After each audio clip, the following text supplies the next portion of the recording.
Conversando com Deus, capítulo 1, parte 10, página 67. Todos vocês produziram as condições que criam no ladrão o desejo ou a necessidade de roubar. Todos vocês criaram a consciência que torna o estupro possível. É quando veem em si mesmos o que causou o crime que finalmente começam a corrigir a condição que lhe deu origem. Alimentem os famintos, deem dignidade aos pobres e oportunidades aos menos afortunados. Ponham fim aos preconceitos que fazem as pessoas ficarem confusas e raivosas, com poucas perspectivas de um futuro melhor. Deixem de lado os seus tabus absurdos e as restrições que dizem respeito à energia sexual. Em vez disso, ajudem as outras pessoas a compreenderem o seu milagre e a canalizá-la corretamente. Façam essas coisas e terão dado um grande passo na direção do fim do roubo e do estupro. Quanto ao chamado acidente, o caminhão na curva, o tijolo que cai do alto, aprendam a vê-lo como uma pequena parte de um mosaico maior. Vocês foram para a Terra elaborar um plano individual para a sua própria salvação. No entanto, salvar-se não significa livrar-se das armadilhas do demônio. Não existe demônio e nem inferno. Vocês estão se salvando do descuido da não realização.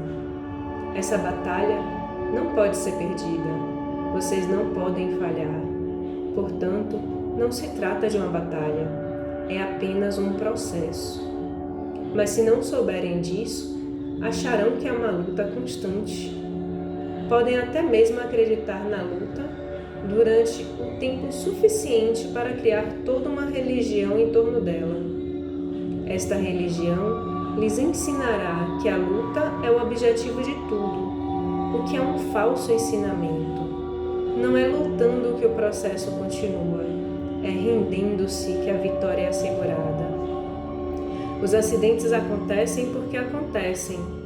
Certos elementos do processo da vida se juntam de um determinado modo, em um dado momento e com resultados estipulados, que vocês chamam de desastrosos por seus motivos particulares.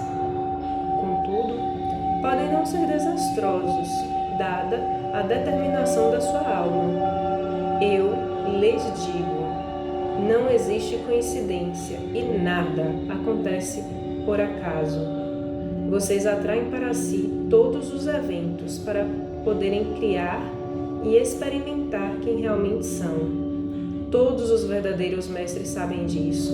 Este é o motivo pelo qual ficam imperturbáveis diante das piores experiências da vida, como vocês as definiriam. Os grandes mestres de sua religião cristã entendem isso.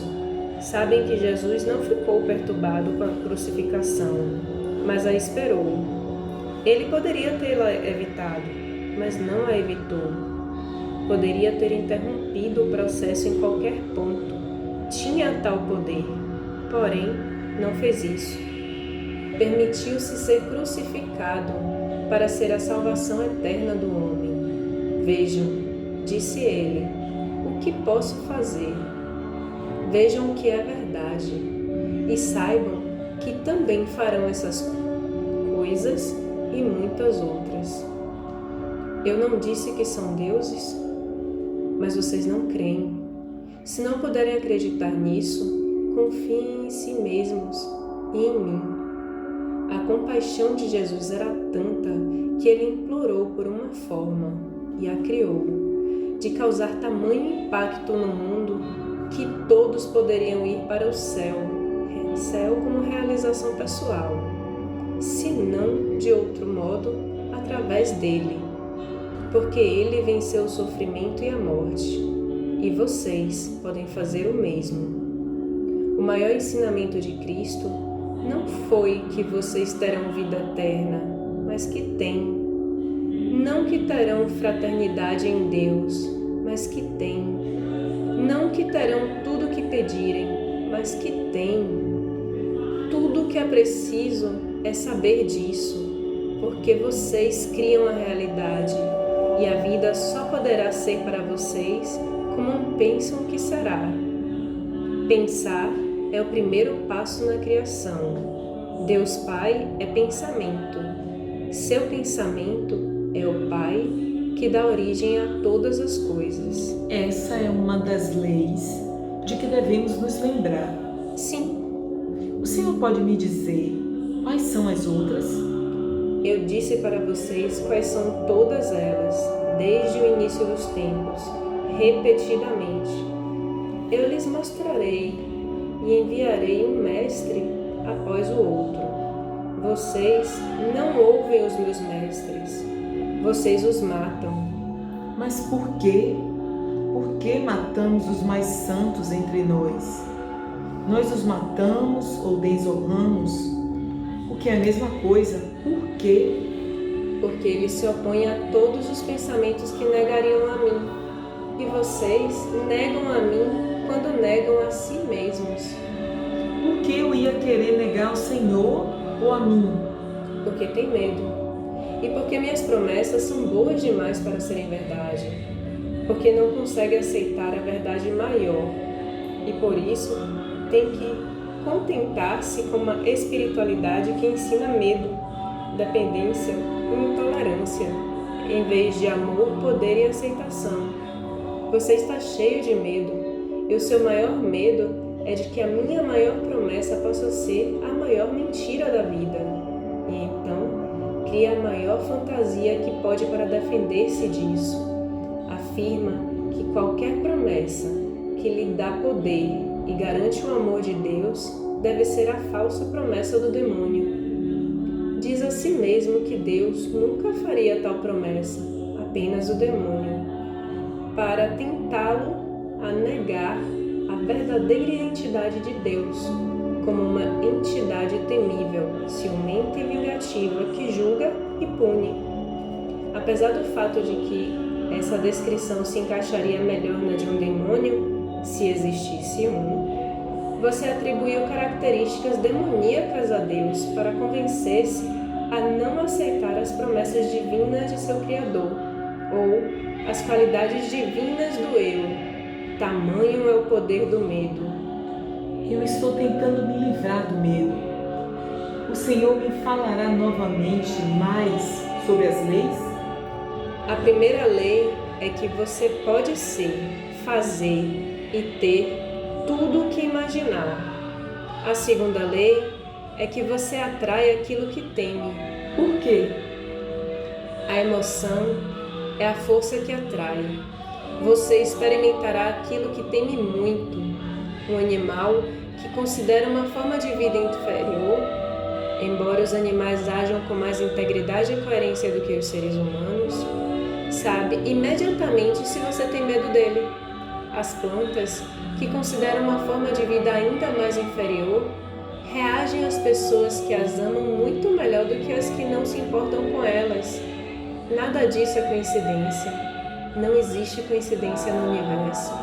Só existe um grande projeto, um incrível floco de neve. Emoção é energia e atividade.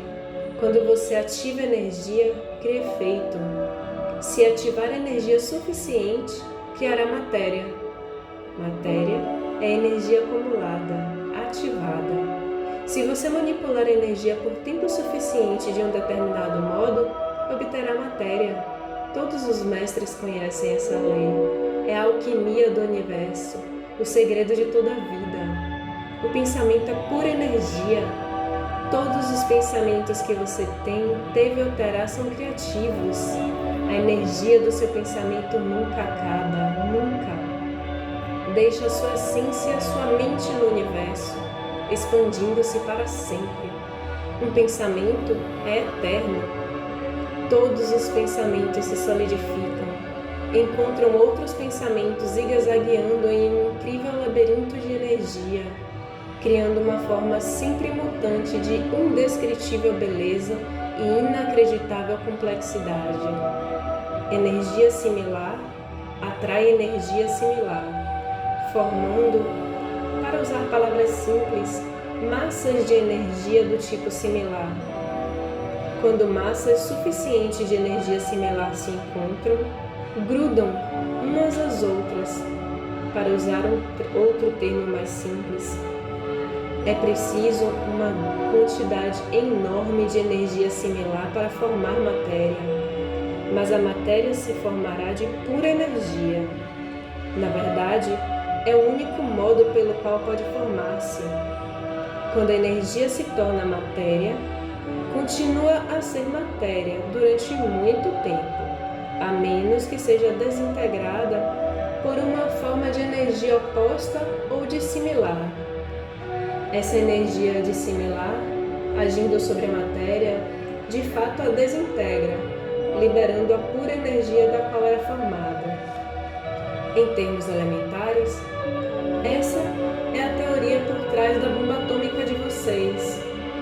Einstein chegou mais perto do que qualquer outro ser humano, antes ou depois dele, de descobrir e explicar o segredo criativo do universo. Agora, você deveria entender melhor como as pessoas de mente similar podem trabalhar juntas para criar uma realidade ideal. A frase, onde 2 ou mais estiverem reunidos em meu nome, torna-se muito mais significativa.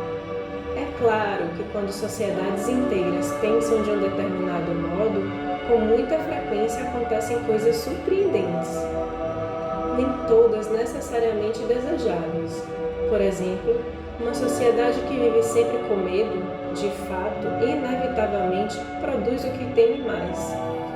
Da mesma forma, grandes comunidades ou congregações com frequência encontram um poder milagroso no pensamento combinado, ou no que algumas pessoas chamam de oração comum. E deve ser deixado claro que até mesmo os indivíduos, se seus pensamentos, suas preces e esperanças, seus desejos, sonhos e medos forem muito fortes, podem produzir esses resultados. Jesus fez isso regularmente. Entendeu como manipular energia e matéria, como rearranjá-los, redistribuí-las e controlá-las totalmente. Muitos mestres sabiam disso. Muitos sabem agora. Você pode saber nesse exato momento. Esse é o conhecimento do bem e do mal que Adão e Eva partilharam. Só pode haver vida como vocês a conhecem depois que eles compreenderam isso. Adão e Eva, os nomes míticos que vocês deram ao primeiro homem e à primeira mulher, foram o pai e a mãe da experiência humana. O que tem sido descrito como a queda de Adão, na verdade, foi o seu erguimento, o maior evento isolado na história da humanidade, porque sem ele, o mundo da relatividade nunca existiria. O ato de Adão e Eva não foi o pecado original. Na verdade, foi a primeira. Bênção. Vocês deveriam agradecer-lhes do fundo de seus corações, porque sendo os primeiros a fazer a escolha errada, produziriam a possibilidade de fazer qualquer escolha. Em sua mitologia, vocês tornaram Eva a má, a tentadora, que comeu o fruto do conhecimento do bem e do mal, e induziu Adão a fazer o mesmo. Essa mitologia lhes permitiu tornar desde então a mulher a ruína do homem, o que resultou em todos os tipos de deturpação da realidade, sem falar nas visões distorcidas do sexo e nas confusões. Como é possível sentir-se tão bem com algo tão ruim? O que vocês temem mais os perseguirá. O medo os atrairá como um imã. Todos os seus escritos sagrados, de todas as crenças e tradições religiosas que criaram, contêm a clara advertência: não temeis. Acha que isso é por acaso? As leis são simples. 1. O pensamento é criativo. 2. O medo atrai como energia. 3. O amor é tudo o que existe. Agora o Senhor